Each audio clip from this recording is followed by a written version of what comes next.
എങ്ങനെയാണ് tube removal ovarian cancer prevent ചെയ്യുന്നത്? Tube remove ചെയ്യുന്നത് ഒരു പരിധിവരെ ഒവേറിയുടെ ക്യാൻസർ പ്രിവെൻറ്റ് ചെയ്യുവാൻ സഹായിക്കുമെന്ന് പഠനങ്ങൾ ഇന്ന് വെളിവാക്കുന്നുണ്ട്.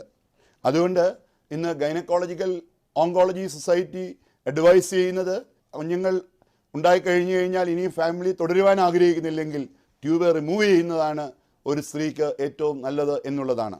എന്താണ് ഈ എപ്പിസോഡിൻ്റെ പ്രസക്തി? നമ്മളിവിടെ കൺസിഡർ ചെയ്യണം. ജീവിതം തുടങ്ങുന്ന ഒരു കുട്ടി ഇങ്ങനെയൊരു ആർട്ടിക്കിൾ വായിച്ച് ഭയപ്പെടുന്നതിനെക്കുറിച്ച് ആ കുട്ടിയെ കുറ്റം പറഞ്ഞിട്ട് കാര്യമില്ല, അതിൻ്റെ മാതാപിതാക്കളെ കുറ്റം പറഞ്ഞിട്ട് കാര്യമില്ല. എന്നാൽ എന്നെ കേൾക്കുന്ന പ്രേക്ഷകർ വ്യക്തമായിട്ട് മനസ്സിലാക്കേണ്ടത്, ഈ ഒരു അവസ്ഥയുണ്ടെങ്കിൽ ഉടനെ നമ്മൾ ഓവറി റിമൂവ് ചെയ്യേണ്ട കാര്യമില്ല.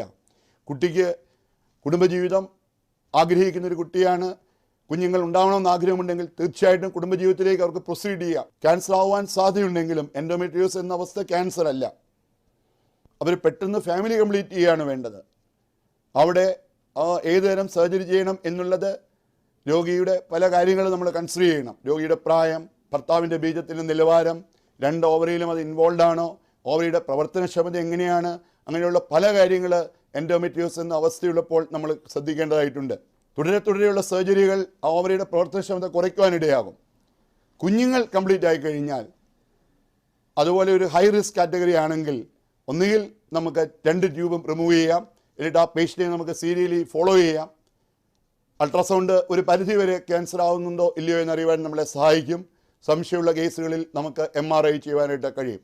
അപ്പം നാം വ്യക്തമായിട്ട് മനസ്സിലാക്കേണ്ടത്, എൻഡോമെട്രിയോസ് എന്ന അവസ്ഥ സങ്കീർണമായിട്ടൊരു അവസ്ഥയാണ്. അവിടെ കുഞ്ഞുങ്ങളുണ്ടാകുക എന്നുള്ളതാണ് ഏറ്റവും പ്രാധാന്യം.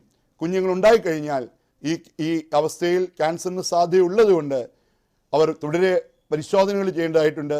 ഡോക്ടർ നിർദ്ദേശാനുസരണം കാര്യങ്ങൾ ചെയ്യണം.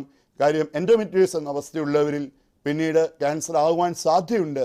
പ്രത്യേകിച്ച് വളരെ long duration, more than 10 years, വളരെ ചെറുപ്പത്തിൽ ഈ അവസ്ഥ കണ്ടുപിടിച്ചവരിൽ, അല്ലെങ്കിൽ ഓവറിയിൽ മാത്രമായിട്ട് എൻഡോമെട്രിയോസ് നിൽക്കുന്നവരിലൊക്കെ എൻഡോമെട്രിയോസ് ഉള്ളവരിൽ ക്യാൻസർ ആവാനുള്ള സാധ്യതയുണ്ട് എന്ന് പ്രേക്ഷകർ മനസ്സിലാക്കണം.